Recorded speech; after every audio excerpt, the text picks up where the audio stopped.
These are human values. Every person deserves to live free from tyranny. The situation at Bobi Wine's house reminds me of a siege. Soldiers surrounding a family home, cutting off communication, isolating them from the world. This is what occupiers do in war. But this is not war. This is a government attacking its own people. This is a father and husband who cannot call his wife and children to make sure they are okay. The 2 women deputy presidents who were abducted. Where are they? Are they alive? Are they being tortured? Their families deserve to know. The hundreds of polling agents who went missing. What happened to them? The people thrown in bushes after being tortured. Who will give them justice? The more than 2,000 people in prison right now. What is their crime? Bobi Wine said something to me that should echo in all our hearts.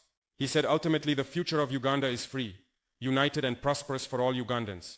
Not for one family, not for one tribe, not for one party, for all Ugandans. This is the vision that threatens the dictatorship.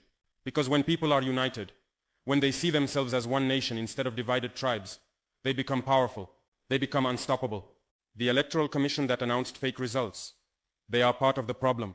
The institutions that should protect democracy have been captured by the dictatorship. This is why Bobi Wine told me they knew the system was corrupted, but they still participated in the election. Not because they trusted the system, but because they needed to unite the people and tell them the truth. And the truth is spreading. That is why the regime is so desperate.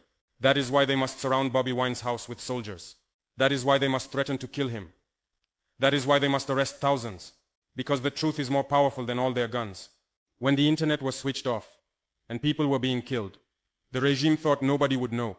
But we know now. The whole world knows what kind of government rules Uganda. They know about Muhoozi and his death threats. They know about the rigged election. They know about the abducted women leaders. They know about the torture and the killings. My brothers and sisters, I tell you this story of Bobi Wine because it is important that we remember these struggles. One day, Uganda will be free. One day, the people will get the democracy they voted for. And when that day comes, we will remember those who fought for it. We will remember Bobi Wine hiding for his life but refusing to give up. We will remember the 2,000 people in prison. We will remember the hundreds who were killed. But we will also remember who stood with them and who stayed silent. History is watching us all. The question is not whether Uganda will be free. The question is what role will each of us play in that freedom? Will we speak up or stay silent? Will we share the truth or believe the propaganda? Will we stand with the oppressed or with the oppressor? Bobi Wine is still in Uganda. His house is still surrounded. Tomorrow is still uncertain. But one thing is certain. The people of Uganda have tasted the possibility of change.